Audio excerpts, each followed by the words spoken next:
This, ladies and gentlemen, is a Volk Racing C345 Ultralight. It's a forged wheel by Ray's Engineering that's made in Japan. These wheels are a derivative of the C345 Prime, and the Ultralight was a motorsports variant. They had sizes for the S2000s as well as Mazdas or any other car with a 4.5-inch bolt circle. There are 3 center spokes that expand to 4 that contact the barrel, which happens 5 times around the wheel. There were also sizes for the GT86 and BRZs as well. First produced in 2012, the C345s were designed for the European domestic market. Continued through 2013 until production stopped in 2014 due to lack of sales. The main criticism of the wheels were that there were too many spokes. As far as I know, I'm the only person in the US to get a set for the S2K. It's a shame as it's a beautiful wheel with its pressed black color scheme. Extensive cuts on multiple surfaces reduce weight. For such an old wheel, the condition is still very good. The stickers look brand new and only minor paint chips from all the years I've tracked the car. You can see the specs as a 17x9 plus 63 offset wheel was made in late May back in 2012. How does one keep the wheels in such good shape, you ask? The solution is simple. I coat my wheels in Plastidip, manufactured by Performix, made in USA. The stupid TPMS sensors on the CR had died and I needed to get new ones. Here you see the C345s with the older Bridgestones and the Plastidip coating.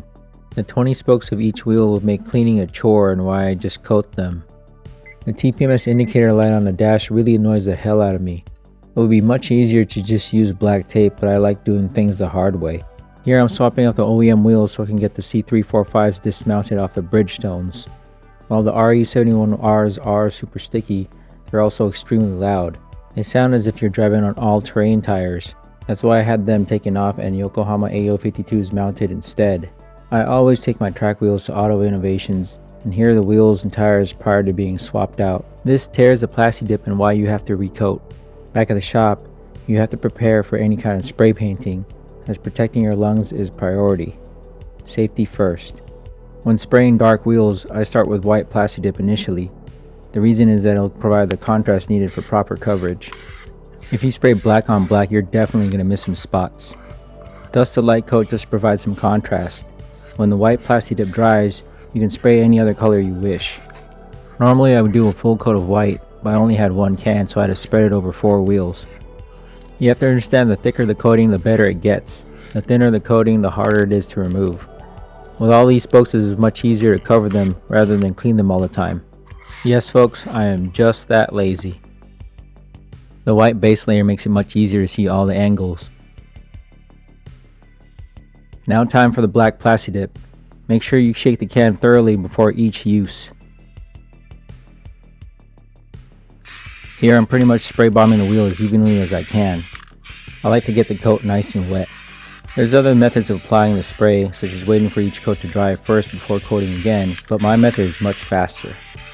Be sure to keep changing position to get thick, even coverage, and don't try to save any Plastidip, as I typically use at least 1 can per wheel.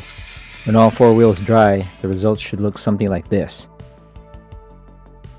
Plastidip provides durable protection from brake dust, rock chips, moisture, etc. that will last for thousands of miles over many years.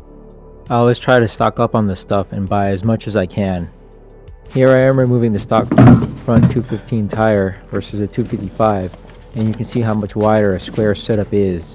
I run all our cars this way as it provides the most neutral grip and much easier to rotate tires. The AO52 is looking beefy.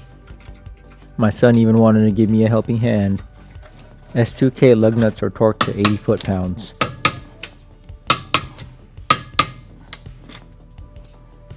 I then had to program the TPMS sensors. You have to go in a clockwise sequence in order to register the wheels correctly. I'm using an older ATEC VT55 tool, and it actually didn't work due to the latest firmware I had to update to. As you can see, the programming failed. While for some reason it worked on a brand new 2023 GR86. I was forced to take the CR to a tire shop where they had a newer TPMS tool. Luckily, I spoke to Victor, who was able to help me out, and he didn't charge me a dime, which I was grateful for. As you can see on the dash, the TPMS letters aren't illuminated and just a tire symbol flashing. This signifies the programming worked, and driving 3 miles later, the ECU is receiving the signal from the TPMS sensors. I was relieved the light turned off, but now it looks like I have to get a newer TPMS tool. More first world problems. These photos are from my little brother Alvin, as he's a more skilled photographer than I. They're from way back in 2012 when I first mounted the C345s onto the CR. The tires were older Yokohama 8008s, but the wheels look just as good as they do today.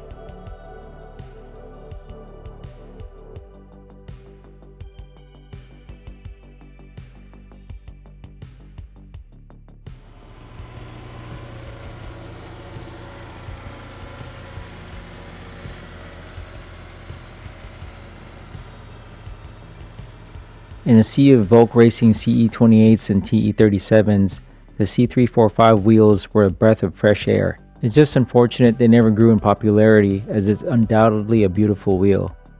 These are the dead TPMS sensors, and to the guys who invented these, I wish I could shove them up your ass. Well, that's it for us. We're Wireless Productions. Catch you guys later.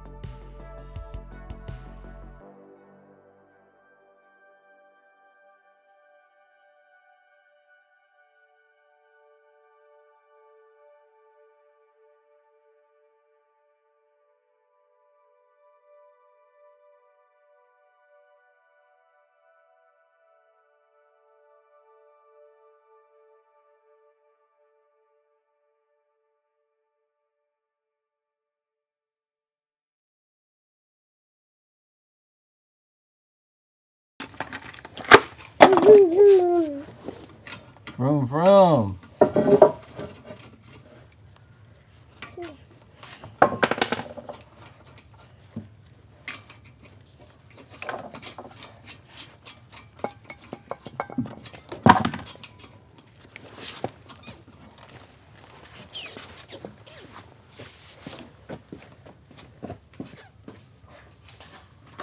Yay.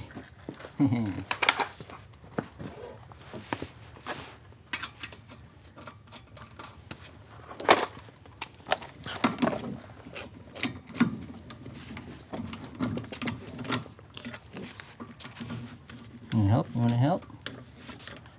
Thanks, Tyron.